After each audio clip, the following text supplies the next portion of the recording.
किसी भी सेल को उसके बाहर के इन्वायरमेंट से अलग करने के लिए उस सेल के ऊपर सेल की बाउंड्री की तरफ सेल मेम्ब्रेन की एक लेयर होती है।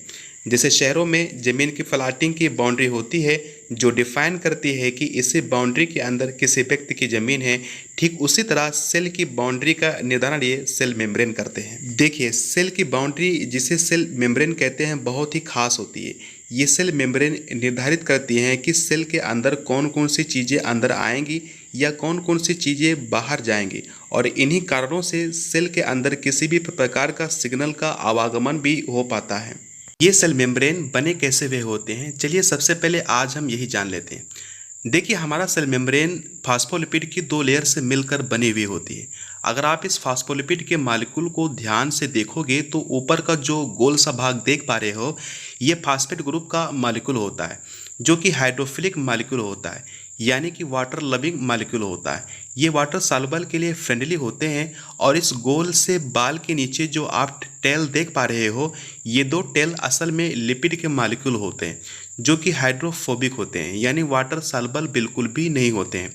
वाटर सॉल्युबल मॉलिक्यूल के लिए ये बिल्कुल भी फ्रेंडली नहीं होते हैं। ये मॉलिक्यूल इस मेम्ब्रेन में इस प्रकार से अरेंज रहते हैं कि हाइड्रोफिलिक फास्फेट ग्रुप का मॉलिक्यूल बाहर और अंदर की ओर सरफेस पर रहता है, और बीच में यानी कि मेम्ब्रेन के लेयर के बीच में लिपिड की लेयर होती है। इससे होता यह है कि वाटर के मॉलिक्यूल सेल के अंदर नहीं आ पाते हैं और लिपिड के मॉलिक्यूल आसानी से सेल के अंदर आ पाते हैं। देखिए, मेम्ब्रेन के लेयर में कुछ छोटे छोटे मॉलिक्यूल आसानी से सेल के अंदर या बाहर की ओर मूवमेंट कर पाते हैं, लेकिन ऐसा कुछ छोटे छोटे मॉलिक्यूल ही कर पाते हैं। बड़े बड़े मॉलिक्यूल आसानी से सेल के अंदर प्रवेश नहीं कर पाते हैं, और इन बड़े बड़े मॉलिक्यूल अगर सेल को इसकी ज़रूरत है तो इन्हें सेल के अंदर प्रवेश करने के लिए सेल में एक विशेष प्रकार का स्ट्रक्चर होता है जो कि प्रोटीन से बना हुआ होता है।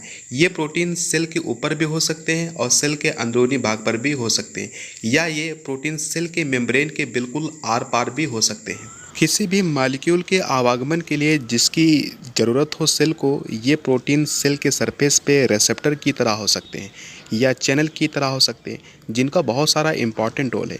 इसी सेल मेम्ब्रेन में बीच बीच में कहीं कहीं पर कोलेस्ट्रॉल के मॉलिक्यूल भी होते हैं, ताकि ये मेम्ब्रेन को एक मजबूत स्ट्रक्चर दे सके जिससे कोई भी बाहरी मॉलिक्यूल आसानी से सेल के अंदर प्रवेश ना कर सके।